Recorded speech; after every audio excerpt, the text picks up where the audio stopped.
encontravam, Jesus entrou e, pondo-se no meio deles, disse: a paz esteja convosco.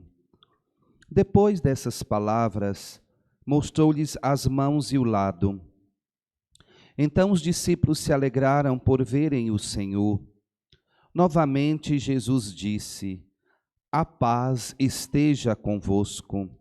Como o Pai me enviou, também eu vos envio. E depois de ter dito isso, soprou sobre eles e disse: recebei o Espírito Santo. A quem perdoardes os pecados, eles lhes serão perdoados. A quem os não perdoardes, eles lhes serão retidos. Tomé, chamado Dídimo, que era um dos 12, não estava com eles quando Jesus veio. Os outros discípulos contaram-lhe depois: vimos o Senhor. Mas Tomé disse-lhes: se eu não vir a marca dos pregos em suas mãos, se eu não puser o dedo nas marcas dos pregos, e não puser a mão no seu lado, não acreditarei. 8 dias depois, encontraram-se os discípulos novamente reunidos em casa, e Tomé estava com eles. Estando fechadas as portas, Jesus entrou, pôs-se no meio deles e disse: a paz esteja convosco. Depois disse a Tomé: põe o teu dedo aqui e olha as minhas mãos. Estende a tua mão e coloca-a no meu lado, e não sejas incrédulo, mas fiel. Tomé respondeu: meu Senhor e meu Deus. Jesus lhe disse: acreditaste porque me viste? Bem-aventurados os que creram sem terem visto.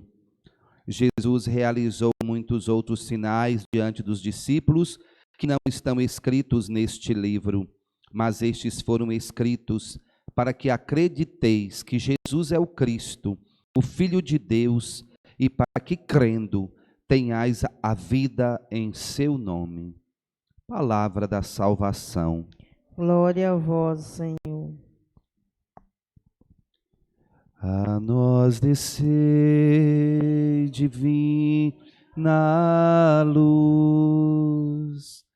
A nós descei, divina luz. Em nossas almas acendei o amor de Jesus, o amor de Jesus. Louvado seja nosso Senhor Jesus Cristo. Para sempre seja louvado. Meus queridos filhos e filhas, após vivermos a grande semana da nossa fé, a Igreja nos convida, encerrando hoje com o segundo domingo da Páscoa, vivemos esta semana até hoje chamado da oitava de Páscoa, 8 dias para nós vivermos a Páscoa. 8 dias para estarmos ainda no período daquela graça do domingo passado, que o ressuscitado vence a morte. Então, hoje, encerrando a oitava de Páscoa, nós também damos início ao que a igreja chama de tempo pascal. Aí ainda acho que umas 7 e poucas semanas, nós temos um período de viver com este tema do ressuscitado. A liturgia da igreja, da palavra, ela é muito interessante nesse período, porque se nós temos o costume de ouvir a palavra de Deus nas santas celebrações, na Santa Missa, nós sabemos que sempre nós temos as primeiras leituras retiradas do Antigo Testamento, o Salmo, que também é do Antigo Testamento, mas temos uma leitura, segunda leitura no domingo, tirada de algumas cartas de Paulo e o Evangelho. Nesse período pascal, a gente vai notar, para quem presta bem atenção, que nós não temos as leituras do Antigo Testamento, a primeira leitura, mas sim vamos estudar, né, Atos dos Apóstolos, porque qual que é o objetivo desse tempo pascal? O tempo pascal é mostrar as aparições do ressuscitado, o que o ressuscitado vem ensinar para nós, e também o início da igreja católica. Só pode, porque é a única fundada por Jesus Cristo nesse tempo, que nós vamos entender nesse período, é a igreja católica, apostólica romana. Não é? Qualquer uma outra vai vir depois, com o tempo certo, com um fundador. A única que fundada por Jesus Cristo, nós vamos acompanhar, para quem já prestou atenção, a primeira leitura já disse como viviam as primeiras comunidades. Os primeiros discípulos, eles já viviam ali, como nós já ouvimos hoje em Atos dos Apóstolos, que isso já é uma tradição da igreja, não é? Como é que eles viviam? Podemos perceber, né, que eles viviam em comum, né? Tudo eles tinham, e aí vem essas denominações da igreja que nós temos até hoje, inclusive o catecismo da igreja vem com essa mesma formação, essa divisão, né? Então eles perseveravam nos ensinamentos dos apóstolos, que nós até hoje também perseveramos, na comunhão fraterna, comunidade, por isso que a gente reúne para rezar em comunidade, também exercer a caridade, a fração do pão, que vamos entender depois que é a Santa Eucaristia, e nas orações, né? As orações que também nós perseveramos até hoje. Os mesmos títulos, o mesmo jeito da primeira comunidade, primeira igreja, podemos dizer assim, viver, é o que a igreja tenta também até hoje viver. Então esse é um período de que nós vamos ouvir isso, né? Não mais algumas cartas de Paulo, mas as chamadas cartas pastorais, que nós chamamos, hoje mesmo ouvimos de Pedro, também que alguns momentos nós vamos ouvir as outras cartas, né? Não só de São Paulo, nesse período pascal, as chamadas cartas pastorais. Isso é uma pequena catequese para a gente também acostumar a ouvir a palavra de Deus nesse período. Uma diferença um pouco do outro tempo, né? Do tempo comum ou dos outros tempos que nós vivemos na igreja. Muito bem. O que o Evangelho de hoje nos traz? Hoje nós podemos perceber que temos duas aparições do ressuscitado. Uma primeira, que é na noite, que a gente pode ver aqui, ao anoitecer daquele dia, o primeiro da semana. Então, essa primeira aparição acontece na noite de Páscoa, no domingo passado. Então, no mesmo dia que ele ressuscita, o ressuscitado vem aparecer para os 10, né? Porque agora não temos mais, não tinha 12. O Tomé não estava e Judas já tinha se suicidado. Então, nós temos 10 reunidos ali, e não os 11, né, que vai ficar com Tomé no outro domingo.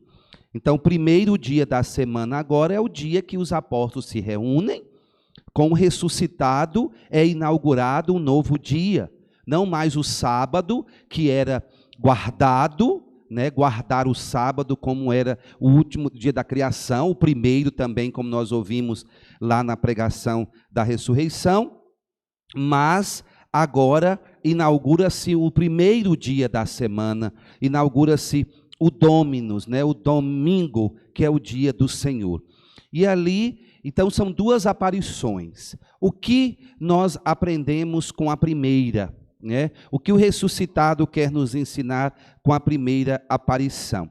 Primeiro, uma coisa muito bonita, uma coisa linda de Jesus. Como Jesus é delicado e amoroso para ensinar para os seus discípulos uma cura. Veja, eles tinham sumido, praticamente só João ficou aos pés da cruz. Pedro já tinha largado tudo, a maioria querendo, como eu vimos essa semana, Pedro volta a pescar, eles estavam feridos. Imagina se eles encontrassem com Jesus, eles estavam com certeza amedrontados e também feridos, porque eles deviam pedir perdão a ele por ter abandonado ele na cruz, por não ter ficado com ele até o fim.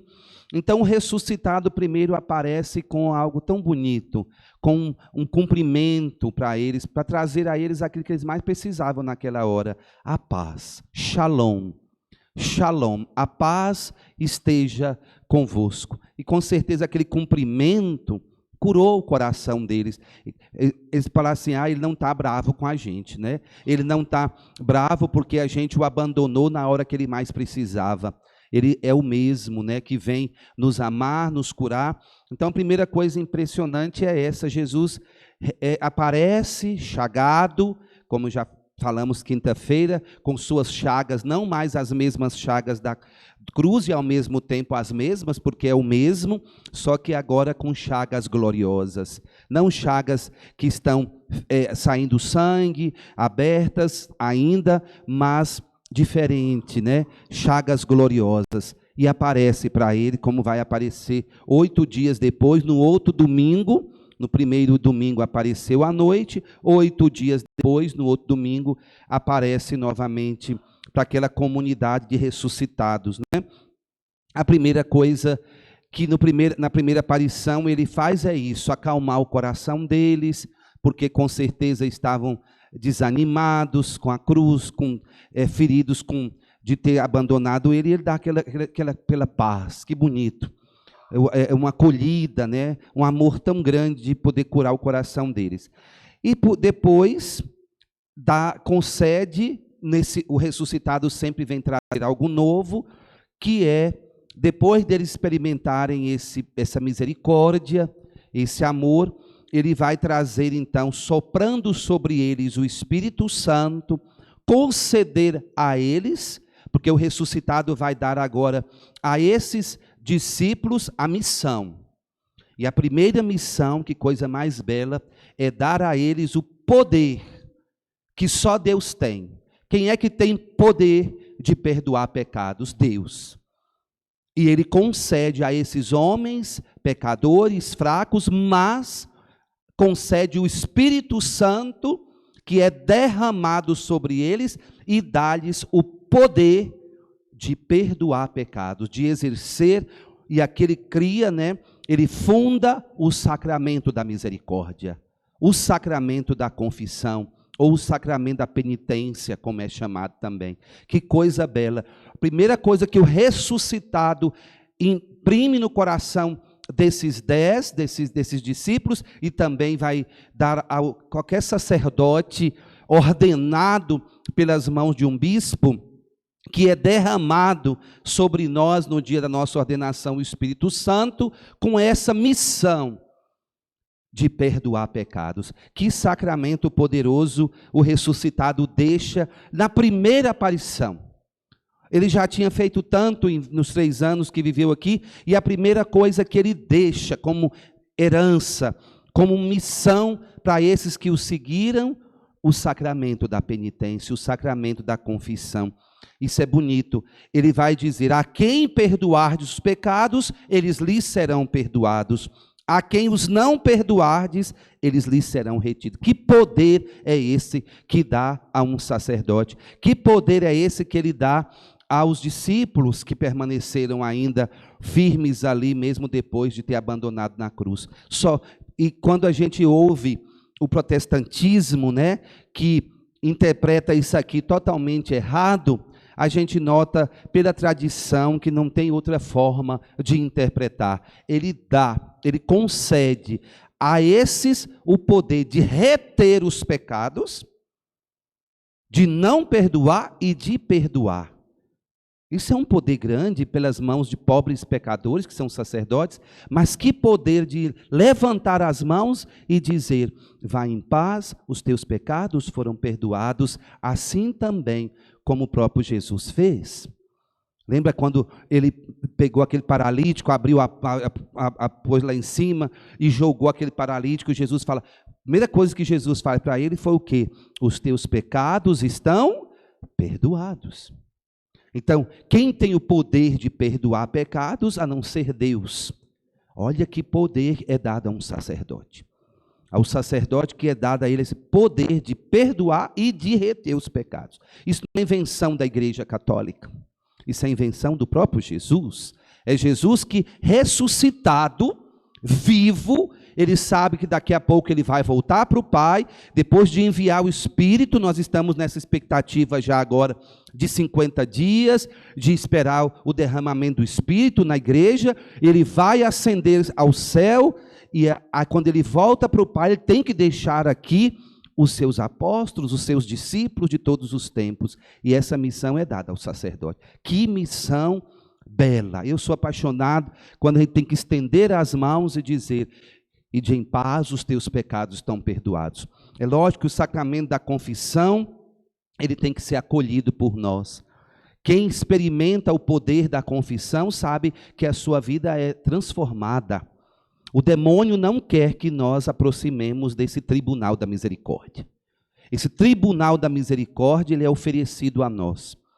Numa geração que nós estamos vendo de loucura na juventude, a gente vê esse medo agora que se espalhou para tudo quanto é canto nas escolas, povo endoidou, é menino querendo matar, é não sei o que. Tirou Deus da escola, tirou o poder que a igreja sempre concedeu à família. Família agora é desestruturada, família agora o menino faz o que quiser, não pode. E agora vem as consequências. E aí nós queremos fazer o quê? Voltar como? Né? Cadê o pai? Cadê a mãe? É menino que é feito lá não sei aonde, a mãe é sozinha, não tem pai, não tem derente, é criado por vó, a pobre da avó não dá conta. E aí vai essa geração, meu Pai eterno. Aí não pode falar de família, não pode falar de valores, não pode. O que vai ser? Nós estamos aí, né? Como um vídeo que postou esses dias, uma mulher, uma psicóloga, dizia que uma hora desses, meia hora, que esses meninos estão com esses benditos jogos de matar. Não sei como é que é esse nome. Ela falou lá um tanto de nome que eu não conheço esses trem. E meia hora, esses meninos, eles são, é como se fosse tomando coisa de crack. Não sei quantos quilos de crack que toma que esse trem, adrenalina com trem que fica ali. Ai, meu filho, para matar uma daqui para ali. Não se está matando lá, ter sangue para tu quanto é canto, para sair dali e matar o outro. E os pais, o que tem? O que tem? O que tem é o que está aí. Então estamos vivendo essa geração. Um diabo de um menino doido, parece louco, com os olhos botecados, em riba de um trem. Vocês querem o quê, gente? A gente que já vive rezando, a gente que já vive na oração, tem vontade de matar. Se atentar a gente demais, põe uma faca na mão, fia. Porque tem uns que atentam tanta gente que dá vontade de matar. Agora, um menino zuretado desse, os olhos botecados, não vai matar? Vai matar. Agora, nós precisamos ter essa graça do perdão, essa graça de voltar para Deus, o tribunal da misericórdia. Quando um jovem encontra Deus, que ele confessa, ele vai para a adoração, ele vai mudando de vida, ele vai rezando, é um menino de paz, é um menino de perdão, é um menino que é diferente. A solução não está em outra coisa a não ser na fé, a não ser na família. Se ele tem pai, se ele tem mãe, se ele tem... É diferente a sua vida. E nós precisamos voltar para esse sacramento. A gente acha, aí não, vamos levar para psicólogo. Vamos, psicólogo ajuda. É uma bênção. Mas só lá também, sem uma vida de fé, eu não sei se tem solução. Eu gosto muito do acompanhamento psicológico, é importante, é necessário para ajudar. Quando o menino também está zuretado, ajuda.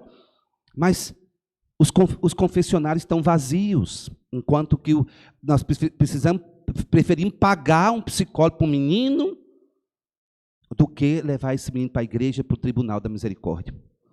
Então, a confissão, lembrando, recordando esse sacramento tão valioso. O que são as cinco etapas para poder, 5 momentos, né, que a gente fala para se fazer uma boa confissão. Então, esses 5 passos para uma boa confissão. Aliás, que é como o sacramento age, né? Primeira coisa, exame de consciência. Então, a primeira coisa, nós temos que examinar a consciência. A consciência de cada um é de cada um. O meu pecado não é o seu, meu filho. Ah, padre, me ajuda a confessar. Não posso. Você que tem que consultar a sua consciência, saber os 10 mandamentos, saber os mandamentos da igreja. O exame de consciência é o primeiro passo. Eu ponho a mão na consciência. Meu Deus, eu pequei. Meu Deus, eu errei. O que é pecado para você, talvez não é para mim. Está lá dentro dos mandamentos. Está lá dentro daquilo que é lei da igreja, daquilo que é da palavra de Deus. Você sabe muito bem o que é pecado ou não. Não precisa ficar essa palhaçada. Então, examinar. Meu Deus, pequei. Meu Deus, errei. Isso é grave. Isso é um pecado mortal, está ferindo os mandamentos, está ferindo a igreja, está ferindo Jesus, está ferindo a mim, está ferindo o próximo. Eu vou confessar. Exame de consciência. Segundo passo, confissão de pecados. Confessar, por isso que eles chamam de confissão. A maioria dos idosos foram formados assim, ajoelha diante do meu confessor para confessar os meus pecados. Do padre quero o perdão, de Deus quero o perdão, do Padre a absolvição. E ajoelha. Eu vim confessar meus pecados. Alembrado e esquecido. E pronto. Aí você tem que esperar. Cadê a confissão? Não sai. Eles foram formados assim. Tem muita gente que confessa assim todo ano. Os alembrados e os esquecidos. Aí você pergunta, minha senhorinha, mas o que a senhora pecou? Dos alembrados e dos esquecidos. Mas cadê os esquecidos dos alembrados? Não fala. Confissão tem que falar. Pá. Fiz isso, tem que confessar. O segundo passo, fazer a lista, escreve, meus pecados são esses e esses. Pronto, confessou. Não precisa ficar com lequera, explicando coisa, não. Você tem que confessar. Exame de consciência, confissão dos pecados, aí já vem o padre com a absolvição dos pecados.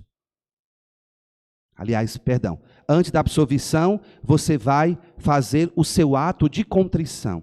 Muita gente não sabe mais de qual o ato de contrição. Eu, como não fico esperando isso, eu já ensino. Bora rezar junto. O que é o ato de contrição? É você ter o coração contrito para poder arrepender dos pecados. Se você confessa sem arrependimento, a confissão não valeu nada. Então tem que ter o ato de contrição. Meu bom Jesus, que por mim morreste na cruz, perdoa meus pecados, já não quero mais pecar, misericórdia de mim. Isso aqui é um dos atos de contrição que tem.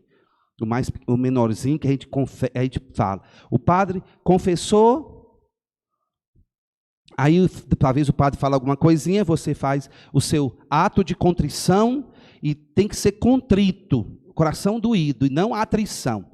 A atrição é que você não tem sentimento de perdão. Não arrependeu de nada. Aí não adianta, não tem. Fez. Confessa bonito, uma listona, mas no outro dia está fazendo a mesma coisa. Então não arrependeu. Então, ato de contrição. Aí vem a absolvição.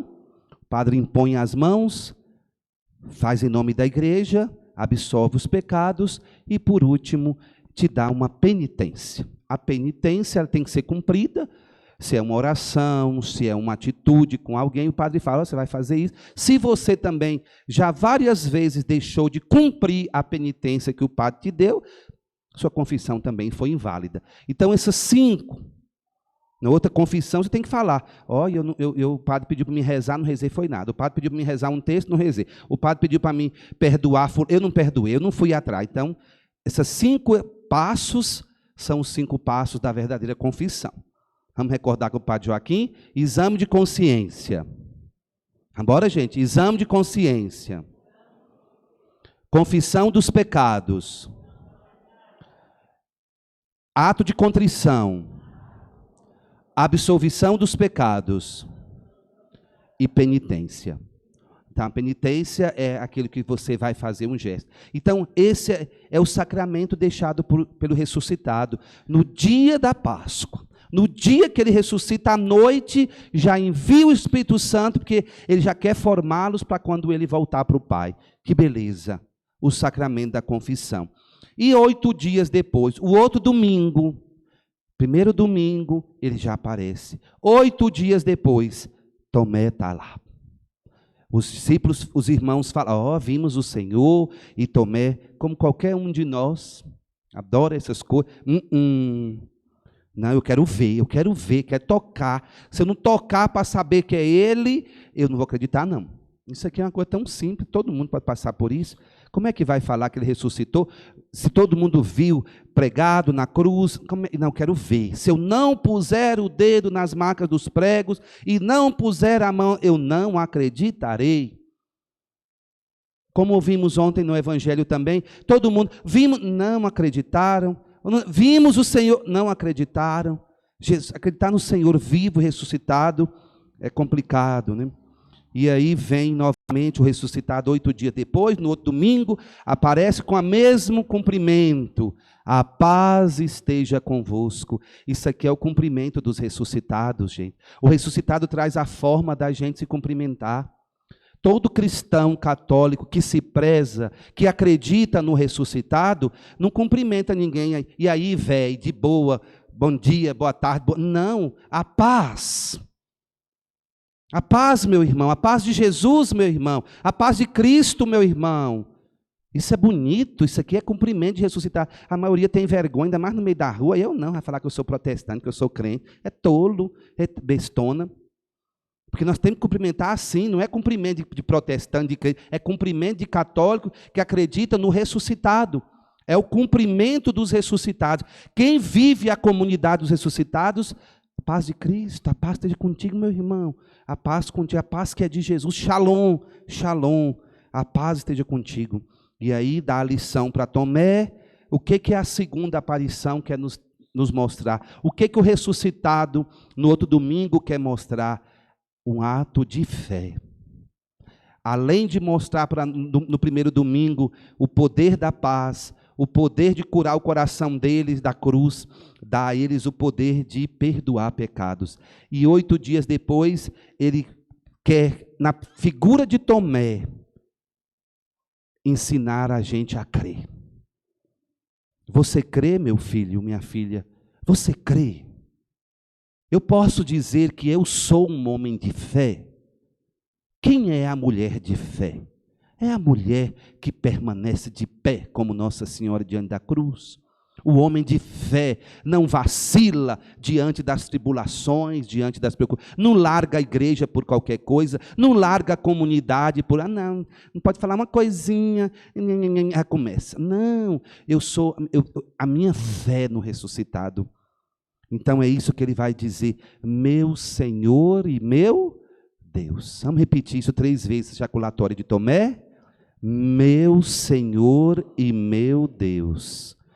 Meu Senhor e meu Deus. Meu Senhor e meu Deus. Isso é lindo. Se você ler o Evangelho de João todinho, faça essa experiência no tempo da Páscoa.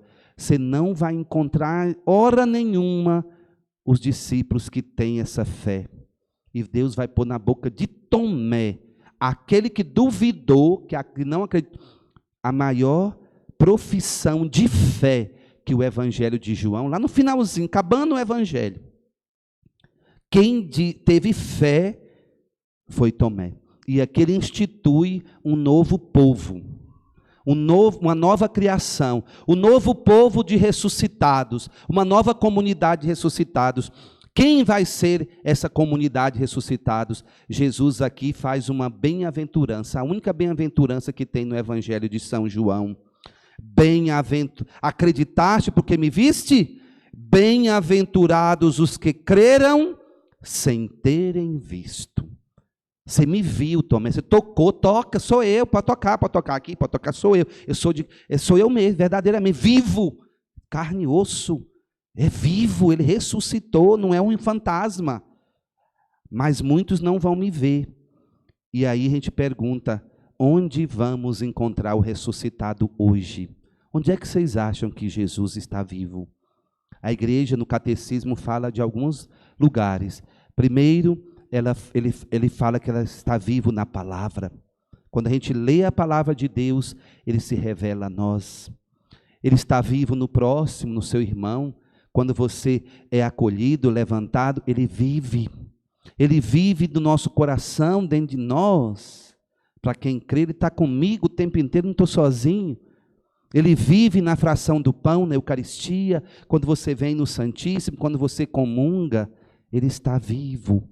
Diz o catecismo também que ele está vivo na pessoa do sacerdote, como nós vimos hoje, é pelas mãos sacerdotais que ele perdoa os pecados e é pelas mãos do sacerdote que você recebe a Eucaristia, o pão vivo. Jesus vive, ele está no meio de nós, basta crer. Bem-aventurados os que crerem sem terem visto. Senhor, aumenta a minha fé. Eu não consigo te ver. Eu sei que para eu acreditar como Tomé, eu queria tanto te ver. Mas eu sei que o Senhor já está comigo em todo o tempo. Eu nunca te vi com os olhos humanos. Eu preciso de olhos de fé para te ver por onde eu andar. Porque se eu tiver olhos de fé, eu sei que o Senhor está comigo todo o tempo, me consolando, me libertando, me defendendo do mal. O Senhor está comigo em cada irmão que me ajuda, em cada passo que eu dou, o Senhor está comigo. Eu creio, mas aumenta a minha fé. Jesus, eu creio, mas aumenta a minha fé.